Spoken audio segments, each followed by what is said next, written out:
हो नाम बोला, हमारा नाम धरो। प्रिंस नाम के लोग बहुत धोखेबाज कैसे? बिल्कुल ना। अरे बाप, ये हमारे इतने भाई है, देखो ये दवा नहीं देंगे। हाँ तो प्रिंस नाम के आदमी से जो प्यार कर लो, मेरा के पाछी छुड़ाओ बाद में।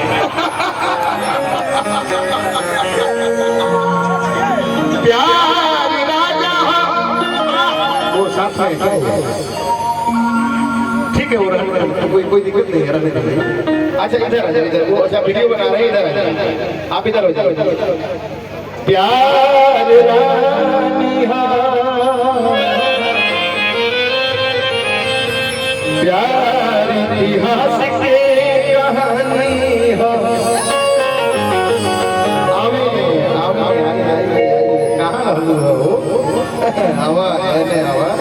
ढाला पर फंस गई है, ढाला पर। मेरी गर्लफ्रेंड आ गई, देखो मंच हमारे मामा लोग बैठल कर, कोनो दिक्कत नहीं थे। मंच के टंच कलाकार आई ज्योति जी केहू परिभाषा ना दिहले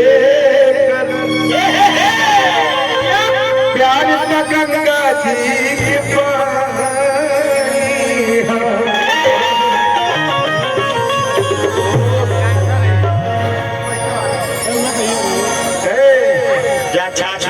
मामा लोग बोल लगा। हाँ सब मामा लोग। हाँ आओ इनकर चलिया मन माना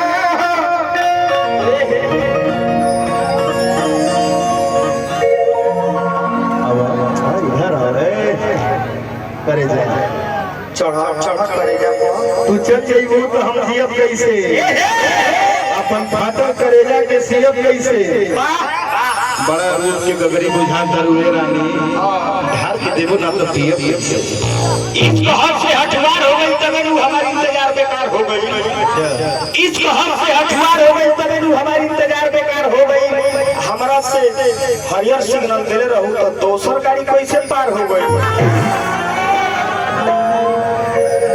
भाई इतना हमारा भाई वाला सब बिहार संपर्क क्रांति राजधानी वैशाली सुपरफास्ट रोज यूपी बिहार में ढूके आवेला लो चले लो।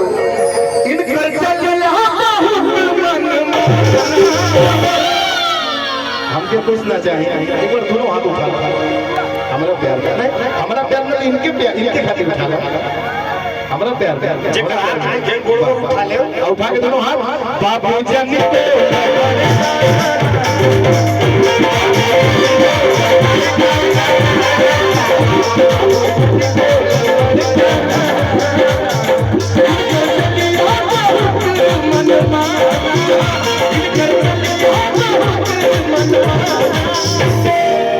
आज जिनके आशीर्वाद से उपस्थित पानी परम आदरणीय श्री धनंजय बाबा जी और आदरणीय श्री सत्येंद्र भैया जी जिनके आशीर्वाद से उपस्थित बन गए हमारे भाई है होने कहाँ चलते होने के बाद। अच्छा हम उधर भी ले चलेंगे, पहले इधर भी है ना, नौजवान इधर है पहले बाबू जंग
चाल ढाल के ही देखेला रूप इनकी मुँह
परम आदरणीय श्री बड़े भाई हम सभी के दीपक शुक्ला जी हृदय की अनंत गहराइयों से तिलक की हार्दिक हार्दिक शुभकामना, हार्दिक हार्दिक बधाई। लागे लासी का बोला दिला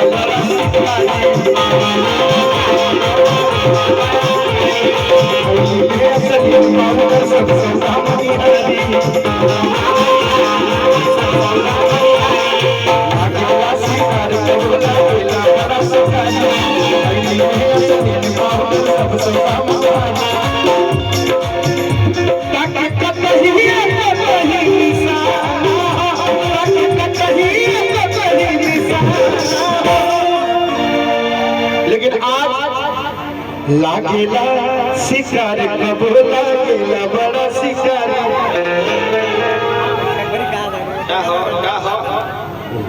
हेलम की चाची है जी, फोटो खिंचला खाजा मैं धन तोरे हो आ थैली में के पसंद रही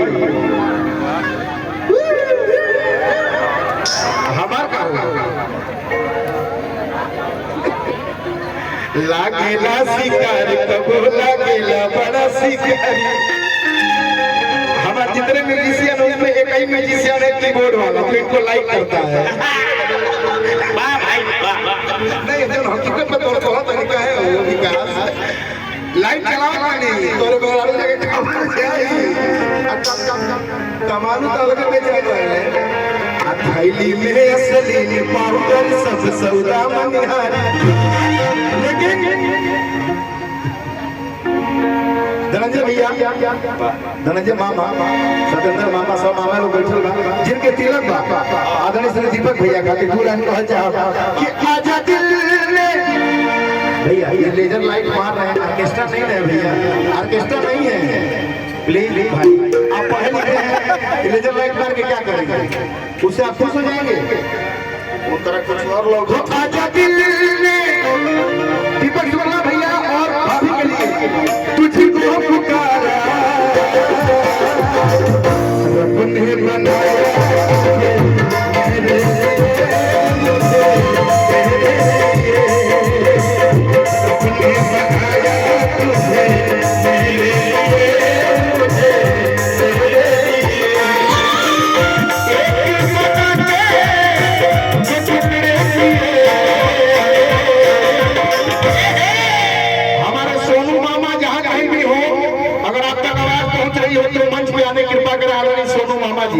ये गीत में डेडिकेट कर रहा हूँ आदरणीय श्री आज के महफिल के सरताज श्री दीपक शुक्ला जी और भाभी जी के लिए।